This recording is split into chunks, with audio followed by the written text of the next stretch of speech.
Welcome back to The Explainer. So, if you've ever watched a ballroom competition, you've probably been completely mesmerized by the sheer energy on the floor, right?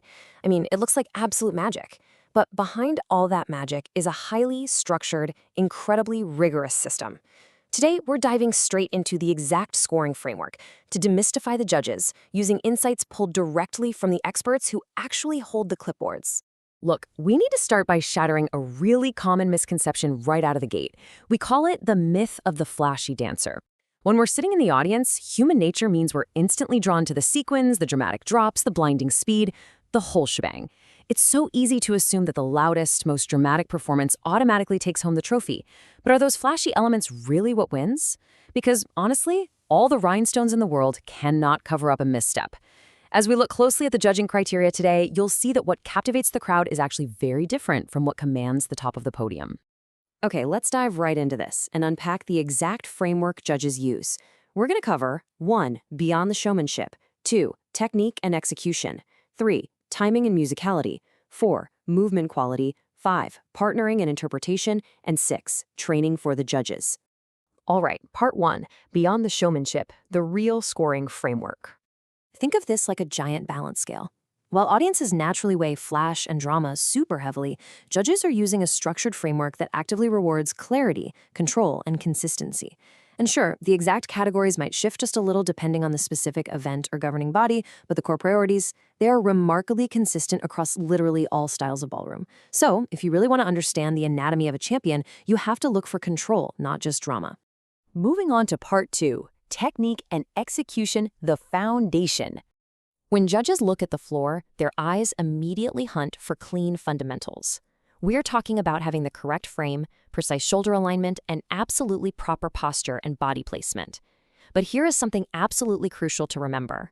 Footwork accuracy matters just as much as a beautiful arm line or your partner connection. You could have the most beautifully expressive arms in a waltz, but if your footwork is sloppy, yeah, they're going to spot that instantly. This brings us to a massive takeaway. Errors that break shape or create instability are instantly visible to a trained eye. If a dancer's posture collapses, or if there's a disconnect that causes a little wobble, that doesn't just cost them points in a single posture category, it lowers their scores across the board. Why? Because a breakdown in those fundamentals basically impacts every single other aspect of the dance. Up next, part 3, timing and musicality, existing in time. Ballroom is absolutely not just moving to background music. It is about deep, intentional musical alignment. I want you to think of it like a metronome ticking underneath every single movement. Judges are actively watching to see if a couple is truly matching their dance to the rhythm and the phrasing. It's not just moving to a beat. It's making sure every single weight change lands perfectly within the music's architecture, reflecting subtle tempo changes and accents directly in their bodies. Now, what's really interesting here is the stark contrast. A technically complex routine with poor timing is almost always going to be defeated by a simpler routine with flawless rhythm. The rhythm checkmark beats out poorly timed flash every single time. So rhythm actually trumps flashy but poorly timed technique, no matter how wild or complex the choreography might be. All right, part 4, movement quality, moving through space. So judges are highly focused on smoothness and balance. They want to see a rock-solid, stable frame maintained through really complex turns and lines. When a couple initiates traveling actions, they've got to do so without any posture collapse. Have you ever watched a couple and they just look kind of heavy or labored on the floor? Well, it's usually because their frame collapsed during a transition. That lack of control gets heavily penalized. Consistency is literally the name of the game here. You'll hear judges throw around this specific phrase a lot: shape through the whole body. Basically, this means that lines should look entirely intentional from head to toe. It encompasses how partners generate their rise and fall, how they manage their sway, and how they control rotation.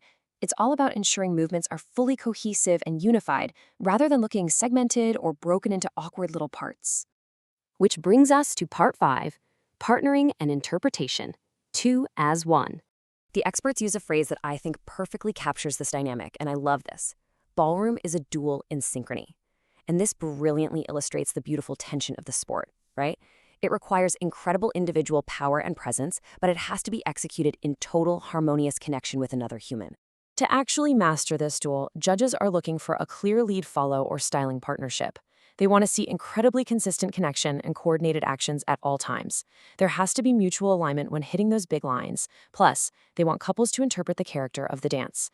Whether that's the sharp, aggressive snap of a tango or the sweeping, romantic glide of a waltz. Couples have got to show absolute confidence and intent, but they can never let their performance choices compromise their underlying technique. And honestly, the penalties for getting this wrong are severe.